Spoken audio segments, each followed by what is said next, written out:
اوامر اور نواہی کو فالو کرتے ہوئے گزارا. جی. اور عید آتے ہی وہ یکسر آزاد ہو جاتے ہیں. ایک تو اول شیاطین آزاد ہو جاتے ہیں, دوسرے انسان کا نفس جو ہے وہ اس روٹین سے کہیں دور بھاگنے لگتا ہے. بہت تکلیف ہوتی ہے جب ہم یہ دیکھتے ہیں کہ بچے جو ہے وہ اپنی پاکٹ منی یا اپنی عیدی وغیرہ لے کر کے سیدھے سینما کا رخ کرتے ہیں, تفریحات کے لیے پارکوں میں نکل جاتے ہیں, اور وہ تمام خرافات جو جن کو انہوں نے ایک مہینے جن سے دور رہے تھے وہ پھر سے ان کی زندگیوں میں داخل ہو جاتے ہیں. تو ظاہر سی بات ہے کہ جب تہوار کا موقع ہے تو پھر اس کو منانے کے انداز بھی ہوتے ہیں.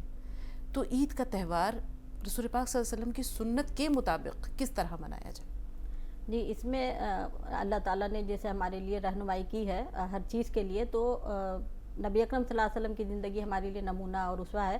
اور آپ صلی اللہ علیہ وسلم نے جو عید کی سنتیں اور عید کا طریقہ جو ہمیں بتایا, وہ سب سے پہلے یہ کہ عید کے دن جو ہے وہ غسل کرنا چاہیے, اچھا طرح سے غسل کر کے, اور اچھا لباس جو ہے اپنے پاس وہ اس کو زیبتن کریں. مطلب ضروری نہیں ہے کہ نیا لباس ہو, اگر نیا نہیں ہے تو جو اپنے پاس بہترین اور اچھا صاف ستھرا لباس ہے وہ پہنا جائے. عید کی خوشیوں میں سے ایک خوشی یہ بھی ہے. پھر اس کے ساتھ ساتھ یہ کہ عید کے لیے جب نماز کے لیے جائیں مرد حضرات خاص طور سے, تو وہ تکبیر کہتے ہوئے جائیں گے, اور ایک راستے سے جائیں گے اور دوسرے راستے سے جو ہے واپس آئیں گے, تاکہ وہ راستے جس راستے پہ سے گزر کر جا رہے ہیں وہ بھی اللہ کی کبریائی سے جو ہے وہ سنے اور اللہ کی کبریائی بیان کرے, اور جس راستے سے واپس آئیں اس راستے میں بھی ہر بندہ مومن کی وہ ساری چیزیں اللہ تعالیٰ جو ہے وہاں پر ریکارڈ کریں. تو عید کے دن چھوٹا سا اضافہ کہ کسی نے دریافت کیا کہ کیوں ایک راستے سے جائیں اور دوسرے راستے سے آئیں, تو کہا گیا کہ اس سے امت مسلمہ کی شان بھی جو ہے وہ ظاہر ہوتی ہے. جی, اس شان بھی ہوتی ہے. اور پھر دوسری چیز یہ کہ اسی کے لیے جیسے نبی اکرم صلی اللہ علیہ وسلم سے جی صحابہ کرام نے دریافت کیا کہ اللہ کے نبی صلی اللہ علیہ وسلم نے فرمایا کہ جو لوگ تکبیر پڑھتے ہوئے جائیں گے ان کے لیے بشارت ہے. حدیث کا جو مفہوم ہے, تو صحابہ کرام نے پوچھا کہ اللہ کے رسول کس چیز کی بشارت؟ تو آپ صلی اللہ علیہ وسلم نے فرمایا کہ جنت کی بشارت. سبحان اللہ. تو دیکھیے کہ صرف تکبیر کہنا, یہ تکبیر سے مراد اللہ کی بڑائی, اللہ کی کبریائی بیان کرنا کہ وہ رب کتنا عالیشان ہے, کتنا بڑا ہے کہ اس نے ہمیں یہ ساری نعمتیں دی اور اس نے ہم یہ سارے مواقع فراہم کیے, تو اس کی بزرگی کا اعتراف کرنا یہی کبریائی ہے. تو اس چیز کو اللہ تعالیٰ پسند کرتے ہیں, اور اس سے عید کے دن جو ہے وہ جماعت کی شکل میں, گروپ کی شکل میں جو ہے وہ عیدگاہ کی طرف جانا, تاکہ لوگوں کے اجتماع سے, لوگوں کے اس سے جو ہے وہ شان و شوکت کا اظہار ہو. مسلمانوں کی جو اللہ تعالیٰ نے ایک شان دی ہے, جو عزت و سرفرازی ان کو دی ہے, اس کا جو ہے وہ احساس لوگوں کے سامنے بھی رہے, دوسرے لوگ بھی اس کو دیکھیں, اور مسلمانوں کے اندر بھی یہ جذبہ اور خوشی پیدا ہو کہ ہم اللہ تعالیٰ نے ہمیں کتنا بہترین دین دیا اور ہم اس کے اوپر عمل پیرا ہو رہے ہیں. ہم نے اس کو روزے رکھنے کے بعد ہم یہ دن منا رہے ہیں, تو کتنا ہمارے لیے بہترین دن ہے. عید کی تیاریوں میں تھوڑا سا, جیسے بھی ہمارا ٹاپک فضول خرچی بھی ہے, ہم یہ دیکھتے ہیں کہ کئی گھروں میں جہاں اللہ تعالیٰ نے وسعت دی ہے وہاں کئی جوڑے تیار ہوتے ہیں, بہترین اعلیٰ قسم کے ملبوسات تیار ہو رہے ہیں, جو اس کی ایکسیسریز ہیں, جو لوازمات ہیں. اسی طرح گھر کے ڈیکوریشن پہ بہت پیسے خرچ کیے جاتے ہیں, لوازمات تیار ہوتے ہیں. اب ہم یہ دیکھتے ہیں کہ اللہ تعالیٰ نے آخری دنوں میں ایک بہت اہم چیز رکھی ہے جو صدقہ فطر کے نام سے مشہور ہے. بالکل. کہ وہ خوشیاں جو ہم اپنے بچوں کے لیے اور اپنے گھر والوں کے لیے میسر کر رہے ہیں, کوئی مستحق, کوئی غریب ان سے محروم نہ رہ جائے. تو جب ہم عید کی تیاریاں کر رہے ہیں تو ایک نظر اپنے محلے اور اپنے آس پاس کے لوگوں پہ, اپنے گھر کے ملازمین اگر وہ مستحقین ہیں تو ان کا خیال رکھنا, یہ خوشیاں ان تک پہنچانا, یہ کتنی بڑی نیکی ہے. بالکل. یہ صدقہ, مطلب ایک تو صدقہ ہے جو رمضان میں ہمیں کرنے کے لیے کہا گیا ہے, اور زکوٰۃ کے لیے بھی جو ہے وہ, حالانکہ زکوٰۃ تو سال بھر میں انسان کے اوپر واجب ہوتی ہے, وہ ضروری نہیں کہ رمضان میں ہو, لیکن لوگ صرف اس وجہ سے کہ رمضان میں اجر و ثواب ہے, زکوٰۃ کا اہتمام رمضان سے کرتے ہیں. لیکن اس کے علاوہ ایک اور چیز جو ہمارے لیے بتائی گئی ہے وہ ہے صدقہ فطر, اور اس کے لیے نبی اکرم صلی اللہ علیہ وسلم نے ہر مسلمان کے لیے صدقہ فطر جو ہے وہ لازم قرار دیا ہے, جس میں نومولود بچہ تک. اس کے بارے میں یہ ہے کہ صدقہ فطر کس وجہ سے دیا جاتا ہے, تو وہ یہ کہ ہمارے روزے میں جو کمی اور کوتاہی انسان سے ہونے کے ناطے ہو جاتی ہے روزہ رکھنے کے باوجود, تو اللہ تعالیٰ اس سے درگزر کریں, اس کی وجہ سے جو ہے وہ صدقے کے طور پر کسی بھی غریب کو جو ہے وہ کچھ دے دینا, اس کی تلافی ہے, یہ اس کی تلافی ہے. لیکن اس کے لیے بھی آپ دیکھیے کہ کمی کوتاہی تو ان سے ہو رہی ہے جو روزہ رکھ رہے ہیں نا, لیکن صدقہ فطر کس کی طرف سے دیا جا رہا ہے؟ جو نومولود بچہ ہے, جو عید کے دن پیدا بھی ہو گیا ہے, اس بچے بچے کی طرف سے بھی صدقہ دیا جائے گا، حالانکہ اس نے تو کوئی روزے اس کے اوپر نہیں تھے. تو یہ صرف اس وجہ سے کہ غریبوں تک زیادہ سے زیادہ جو ہے ہمارا حصہ پہنچ سکے اور وہ اس سے فائدہ اٹھا سکے. اس کے لیے ایک چیز تو یہ ہے کہ ہم صدقہ فطر کے لیے کوشش یہ کریں کہ رمضان میں ہی ہم اس کو ادا کر لیں، اور اس کے لیے جو ہے تاکہ جو غریب ہیں مستحق ہیں وہ لوگ عید کے موقع کے اوپر جو ہے خالی انتظار میں نہ بیٹھے رہیں کہ عید کے دن ہمیں صدقہ فطر ملے گا تب وہ کچھ ہو کرے. تو اس کے لیے مثال کے طور پر ہمارے ایک گھر میں سے صدقہ جو ہے وہ تقریباً 150-200 روپے نکل رہا ہے. ہم اس میں سے 100 روپے جو ہے وہ عید سے پہلے دے دیں، 50 روپے جو ہے وہ ہم عید کے دن جو ہے ایسے غریبوں کو دے دیں تاکہ وہ خاص اس دن کچھ اپنے لیے کرنا چاہیں تو اس دن جو ہے وہ کچھ اہتمام کر سکے. یہاں ایک سوال اور بھی ہے کہ اللہ تعالیٰ نے جب انسان کو دیا تو یہ سوچ کر نہیں دیا کہ اسے اتنے کی ضرورت ہے اسے اتنا ہی دینا، یہ تو اس کی شان کریمی ہے، وہ جسے چاہے اور جتنا چاہے نواز دے. بالکل. تو جب ہم اللہ کی راہ میں نکالتے ہیں تو ہم گیہوں کا حساب ہی کیوں رکھتے ہیں؟ ہم دیکھتے ہیں صحابہ اکرام کی زندگیوں میں کہ وہ کھجور بھی نکالتے تھے، وہ کشمش بھی نکالتے تھے، وہ پنیر بھی نکالتے تھے. یعنی اللہ کی راہ میں دیتے ہوئے ہم گن گن کر کیوں دیتے ہیں؟ پھر ہم اللہ سے کہتے ہیں کہ جھولی بھر کے دے، چھپر پھاڑ کے دے. تو جب ہم اللہ کی راہ میں گن گن کر دیتے ہیں تو پھر ہمیں یہ تو نہیں سوچنا چاہیے کہ ہمیں بھی پھر وہ بے حساب دے. تو دلوں کو بڑا کرنے کی ضرورت ہے. اب آپ یہ دیکھیں آج گیہوں کتنا ارزاں ہے، تمام اجناس میں سب سے سستی چیز ہے.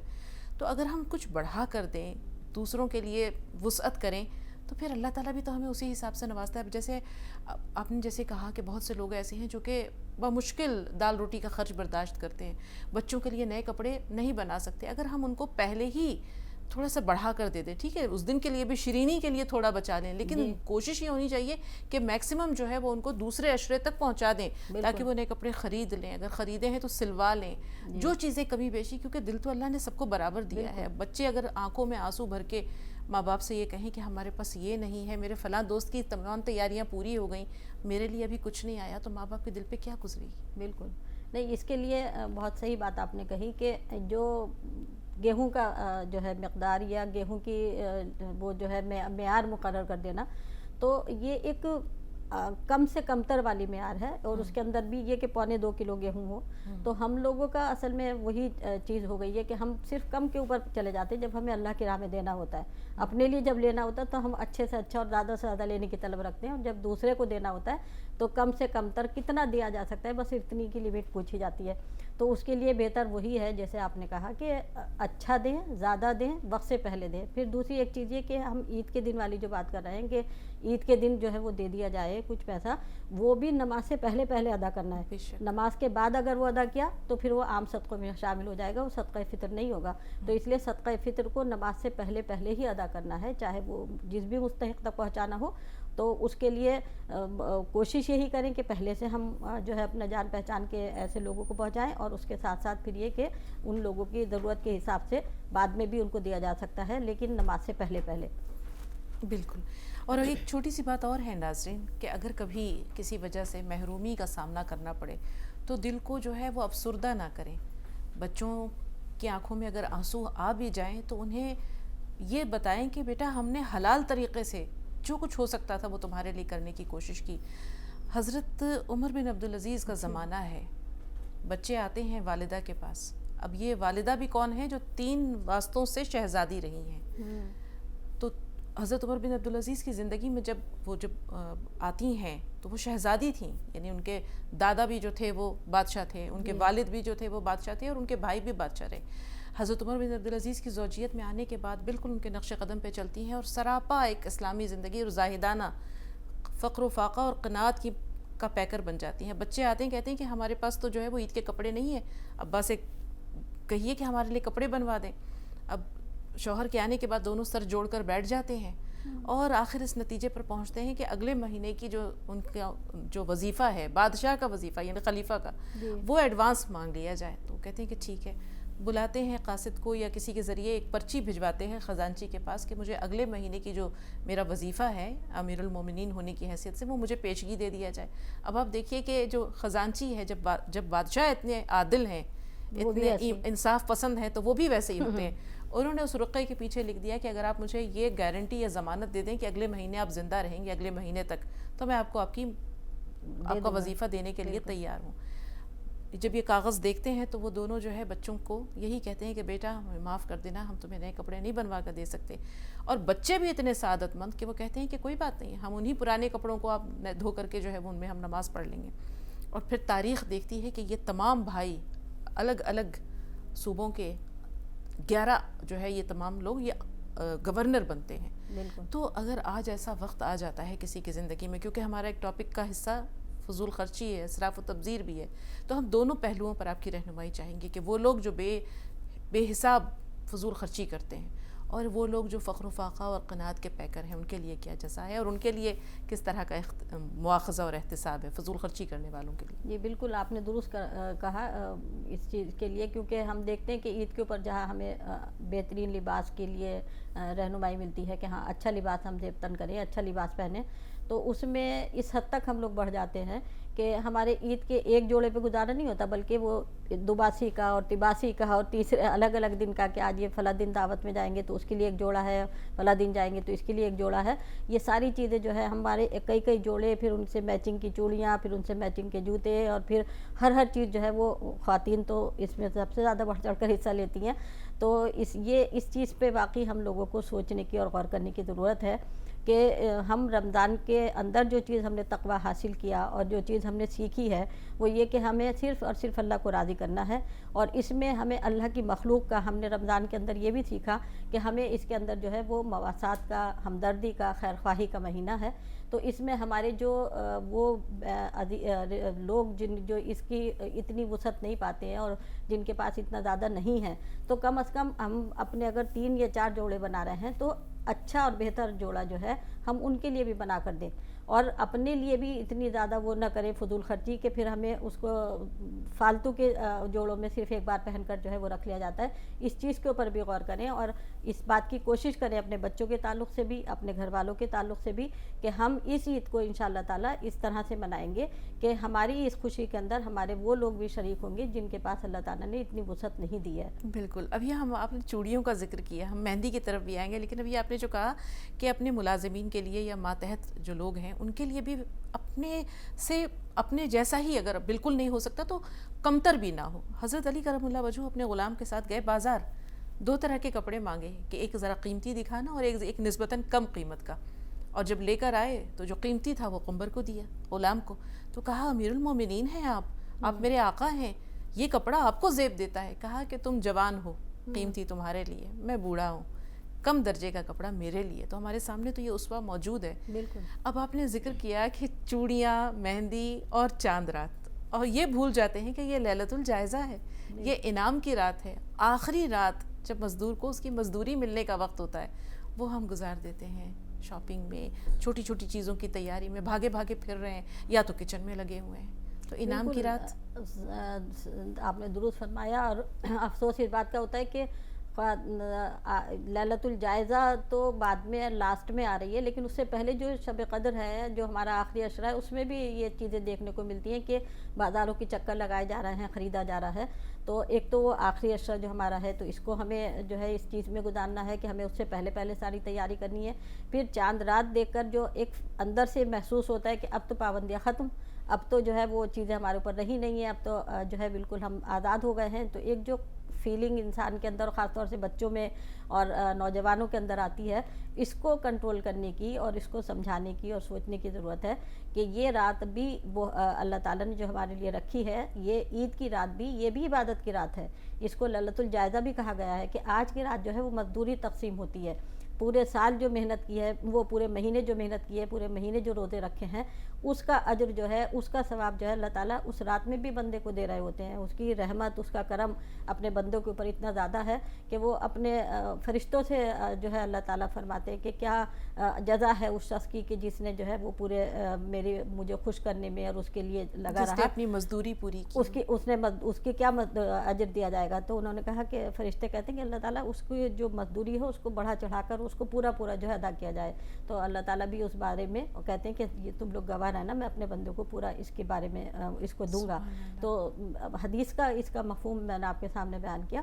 تو یہ کہ اس رات میں مزدوری تقسیم ہو رہی ہے، اور ہمارے یہاں واقعی یہی ہے کہ میں خود اپنے آپ کو اس میں شامل کر کے کہتی ہوں کہ ہم لوگ بھی خواتین خاص طور سے ہمارا سارا ٹائم جو ہے وہ کچن میں گزرتا ہے کہ آج کی رات شیر بننی ہے اور سیوئیاں بننی ہیں اور شیر خورما ہے اور بہت ساری چیزوں کی تیاری میں ہم لوگ لگا دیتے ہیں. تو وہ چیزیں بھی ہیں کہ وہ محنتیں بھی اور وہ بھی کرنا ہے، لیکن اس رات کو صرف اور صرف انہی کاموں میں صرف نہ کیا جائے، بلکہ اس رات میں بھی ہمیں عبادت کرنی اور کچھ وقت نکال کر جو ہے وہ اللہ تعالیٰ سے کا شکرانہ ادا کرنا اور اللہ تعالیٰ سے اپنی کمی اور کوتاہی کے اوپر جو ہے وہ معافی مانگنی کہ اللہ ہم نے کوشش کی ہے اس ماہ میں روزے رکھنے کر تجھے راضی کرنے کی اور ہم نے کچھ حاصل کرنے کی، لیکن ہم ناتواں ہیں، کمزور ہیں، نہیں ہم حق ادا کر سکے، تو اللہ تعالیٰ سے گڑ گڑائیں، معافی مانگیں اور توبہ کریں کہ اللہ تعالیٰ تو ہمیں اس رات میں معاف فرما دے. تو اس رات میں بے انتہا دعا کرنے کی، اللہ سے مغفرت مانگنے کی ضرورت ہے. اب اسراف اور تبذیر، اس پہ بھی ہم چاہیں گے کہ آپ کا چھوٹا سا بیان ہو جائے کہ دیکھیں خوشی کا موقع ہے، عزیز و اقارب آتے ہیں، دوست احباب آتے ہیں، ان کی خاطر تواضع بھی کرنی ہے، لیکن اس میں بھی ہم کوشش کریں کہ نمود و نمائش نہ ہو، بالکل فضول خرچی نہ ہو. کہ ان المبذرین کانوا اخوان الشیاطین، فضول خرچی کرنے والے شیطان کے بھائی. آپ یہ سوچیں نسبت کن سے جڑ رہی ہے. بالکل. پھر بھی ہمارے یہاں دکھاوا ہے کہ پورا گھر جو ہے اس کو ڈیکوریٹ کیا جاتا ہے، لوازمات طرح طرح کے تیار کیے جاتے ہیں، اور اگر بچ جاتے ہیں تو پھر وہ ڈسٹ بن کی نظر ہوتے ہیں یا برباد ہوتے ہیں. اللہ کی نعمتوں کا ضیاع ہے. تو آپ اپنی زندگی کو ہم چاہیں گے کہ ناظرین کے سامنے پیش کریں کہ آپ کا انداز کیا رہتا ہے اور کس طرح سے عید کی تیاریاں ہوں، خاص طور پر خواتین اور کچن. دیکھیے اس کے لیے بھی ہمیں قرآن کی ایک بڑی پیاری آیت ہے. نبی وہ اللہ تعالیٰ نے ارشاد فرمایا کہ یا ایھا الذین آمنوا خذوا زینتکم عند کل مسجد وکلوا واشربوا ولا تسرفوا ان اللہ لا یحب المسرفین. ہر چیز کے لیے اس میں رہنمائی ہمیں مل گئی. دیکھیے عید کے لیے بھی رہنمائی مل گئی کہ عید کے دن اچھے لباس سے آراستہ ہو، مطلب ہر نماز کے لیے چونکہ اس میں کہا گیا کہ ہر مسجد کے وقت جو ہے اچھا لباس پہنو، اچھے طرح سے تیار ہو. پھر کہا کلو واشربوا، کھاؤ بھی اور پیو بھی. اللہ کی طرف سے اجازت ہے. اللہ نے جو حلال چیزیں دی ہیں، اللہ تعالیٰ نے قرآن میں کہا کہ کس چیز نے تمہیں ما حرم، کس چیز نے کیا چیز کس نے تمہارے اوپر حرام کر دیا، وہ زینت جو اللہ نے تمہارے لیے نکالی ہے. تو وہ زینت، وہ چیزیں جو اللہ نے ہمیں دی ہیں وہ اللہ نے حرام نہیں کی ہیں. ہر چیز کے لیے اجازت دی گئی ہے، لیکن کیا کہ لا تسرفو، اسراف مت کرو، کیونکہ اللہ کو مسرفین جو ہے وہ پسند نہیں ہے. دوسری جگہ قرآن میں کہا کہ ان المبذرین کانوا اخوان الشیاطین، کہ جو فضول خرچی کرنے والے ہیں وہ شیاطین کے بھائی ہیں. تو فضول خرچی کو منع کیا گیا ہے، لیکن عید کے دن اچھا کھانا، اچھا بنانا، یہ بھی جو ہے کیونکہ جو نعمتیں اللہ تعالیٰ نے ہمیں دی ہیں ان کا اظہار بھی اللہ تعالیٰ چاہتے ہیں. ان نعمتوں کو ہم کھائیں پیئیں، ظاہر کریں، یہ بھی اللہ تعالیٰ چاہتے ہیں کہ ان نعمتوں کا اس کے اوپر، انسان کے اوپر ظاہر ہو اس کی وہ نعمتیں. یہاں ایک چھوٹا سا سوال اور ہے. ہم یہ دیکھتے ہیں کہ بچیوں کی یا جو کم سن دوشیزائیں ہیں ان کی عید تو بڑی خوبصورت ہوتی ہے کہ کپڑے بھی تیار ہو جاتے ہیں، اس کے بعد چاند رات وہ اپنے ہاتھوں میں مہندیاں بھی لگا رہی ہیں بہت ساری. لیکن وہ خاتون جو بیچاری جس کی زندگی کچن میں صرف ہو جاتی ہے، پورے رمضان میں بھی اس نے جو ہے وہ روزوں کے دوران افطاری اور سحری کا اہتمام کیا، وہ چاند رات بھی کچن میں ہے، تو اس کے جذبات نہیں ہیں. وہ بیچاری، ہمیں اپنا اور آپ کو اپنا بچپن یاد ہوگا بالکل کہ اس کے بعد تو جسے کہتے ہیں کہ شادی کے بعد تو زندگی پتہ نہیں کہاں چلی جاتی ہے کہ مہندی کا بھی ہوش نہیں رہتا ہے کہ بھئی تھوڑا وقت رہ جائے. تو گھر کی جو مورث اعلیٰ ہے، جو خاتون جیسے head of the family female اگر ہے، ساس کی بات ہم کر سکتے ہیں، اس کے لیے کتنا ضروری ہے کہ وہ اپنی بہو کو بھی اس کے جذبات کا خیال رکھے اور کہے کہ تھوڑا سا تم بھی بن سنور لو، تھوڑا سا ٹائم تمہارے لیے بھی ہو. عبادت تم نے کر لی، خدمت گزاری تم نے کر لی، سب کے حقوق کی پاسداری تم نے کر لی، اب اپنے دل کی بھی مان لو تھوڑا سا. بالکل آپ نے خود اس بات کا جواب دے دیا. اور یہ واقعی ہر گھر کے اندر کا مسئلہ بھی ہے، ہر گھر میں یہ چیز ہوتی بھی ہے. اور خاص طور سے جو ویسی خواتین ہیں جن کو جو ادھیڑ عمر کو پہنچ چکی ہیں، جن کے اپنے چھوٹے بچے ہیں، تو وہ تو یہی سوچتی ہیں کہ ہم نے بچے ہمارے تیار ہو گئے، بچوں کے لیے ہم نے اچھے بنا دیا، بچوں کے لیے کر دیا تو ہماری بھی عید ہو گئی. لیکن ایک قدرتی طور پر جو اندر سے اپنے اندر بھی جذبہ ہوتا ہے کہ ہم بھی تھوڑا سا پہنے، اچھا وہ کریں، تو چاہے وہ گھر میں ساس ہیں یا کوئی بڑی بوڑھی ہیں، تو ان کی ذمہ داری بنتی ہے اور وہ کرتی بھی ہیں الحمدللہ. بہت سارے گھروں میں ہم چیز کو دیکھتے بھی ہیں کہ اس چیز کا اہتمام کرتی ہیں. جو نہیں کرتی تو ان کے لیے بھی میرا مشورہ یہی ہے کہ وہ اپنی بہوؤں کا اور اپنے گھر میں جو بھی اس طرح کی بچیاں ہیں, اس طرح کی اس ایج کی خواتین ہیں, ان کے لیے اس بات کا اہتمام بھی کریں, ان کو وقت بھی دیں, ان کے لیے جو ہے وہ کچھ کوشش کریں الگ سے ان کے لیے جو ہے وہ ٹائم نکالیں, کچھ ان کی ہیلپ کریں, مدد کریں کچن کے اندر, تاکہ وہ ان کو جو ہے اپنے لیے بھی کچھ وقت مل سکے. اپنے شوہر کے لیے سجنا سنورنا, بھائی ظاہر سی بات ہے کہ اس کی تو ساری دنیا یہی ہے, وہ بھی تو چاہتا ہے نا کہ میری بیوی اپنا خیال رکھے, وہ خوبصورت نظر آئے, عید کے دن وہ بھی جو ہے وہ میرے لیے تیار ہو. لیکن بہت سے گھروں میں ہم یہ دیکھتے ہیں کہ اس بیچاری کو اتنا وقت ہی نہیں ملتا ہے. اب مہمان آ رہے ہیں, اب ان کی خاطرداری ہو رہی ہے. بہت سے گھروں میں ہم دیکھتے ہیں کہ ان بیچاروں کو کپڑے بھی تبدیل کرنے کا وقت نہیں ملتا ہے. بالکل. تو ایسی صورت میں یہ احساس کے لیے کتنا ضروری ہے کہ کچھ وقت اسے بھی دیں. اگر بہت زیادہ مہمانوں کی آمد و رفت ہے تو کوئی ایکسٹرا اس دن ملازمہ رکھ لیں, کچھ ڈسپوزیبل برتن رکھ لیں, کچھ اس طرح کی, کہ وہ سارا وقت کچن میں ہی نہ گزارے, تھوڑا سا وہ بھی خوشیوں میں شامل ہو. ہاں بالکل, وہ یہی چیزیں آج کے دور میں الحمدللہ یہ چیزیں ہو بھی رہی ہیں کہ ان ساری چیزوں کی طرف دھیان بھی دیا جا رہا ہے, اور یہ بہت ضروری ہے دوسروں کی, اپنے گھر والوں کی. مطلب بہت کچھ گھروں میں تو ایسا ہوتا ہے کہ خواتین ان چیزوں کا خود کر لیتی ہیں, لیکن کچھ گھروں میں واقعی اس طرح کی ہیں ہماری بہویں کہ وہ نہیں کہہ پاتی ہیں منہ سے, اور کچھ گھروں میں اتنا زیادہ مہمانوں کی آمد و رفت شروع ہو جاتی ہے کہ ابھی ہم نماز پڑھ کے مرد گھر پہ آئے نہیں ہیں, اور اس کے ساتھ ساتھ جو ہے وہ پورے ان کے دوست احباب سب آ گئے. ابھی کچن میں سے وہ تیار ہو کر مطلب کھانا پکا کر نکلی نہیں ہے, پتہ لگا سب کو ناشتہ اور سب کا جو ہے وہ عید کی تہواری اور ساری چیزیں ان کو کھلانا پلانا شروع ہو گیا, اپنے تیار ہونے کا موقع ہی نہیں ملتا. تو اس لیے جو ہے مردوں کو بھی اس چیز کے لیے چاہیے کہ وہ تھوڑا سا اس کا ٹائم دیں خواتین کے لیے, کہ وہ بھی اپنی تیاری کرے, عید کے لیے تیار ہو جائیں, اور جو گھر میں بڑی بوڑھیاں ہیں وہ بھی اس چیز کے لیے ان کی ہیلپ کریں اور ان کو اس طرح کے ماحول جو ہے وہ مہیا کرائیں. بالکل, بہت بہت شکریہ. ایک لفظ آیا آپ کی گفتگو میں, تہواری. ہم دیکھتے ہیں کہ بچوں کو تو بہت خیال رہتا ہے کہ ہمیں عیدی کتنی ملی. ہر مہمان کے آنے پر وہ اتنا خوش ہوتے ہیں بچے جتنا شاید ہی کوئی خوش ہو, کیونکہ انہیں پتہ ہوتا ہے کہ ہمیں عیدی مل رہی ہے. لیکن گھر کی جو خواتین ہیں, خاص طور پر جو بہویں ہیں, ان کا بھی حق ہے, انہیں عیدی ملنی چاہیے. ہم تو یہ کہتے ہیں کہ جو شوہر حضرات ہیں وہ اپنی بیویوں کو عیدی دیا کریں, کیونکہ دل کبھی بوڑھا نہیں ہوتا, اور خوشی ہوتی ہے, بہت خوشی ہوتی ہے. دیتے ہیں ہمارے ہسبینڈ دیتے ہیں, انہیں ہماری طرف سے مبارکباد دیجیے گا. بالکل. تو آپ کا شکریہ ادا کرتے ہوئے ناظرین سے بھی اجازت لیتے ہیں. اگلے ایپیسوڈ میں پھر ملاقات ہوگی, تب تک کے لیے السلام علیکم ورحمۃ اللہ وبرکاتہ.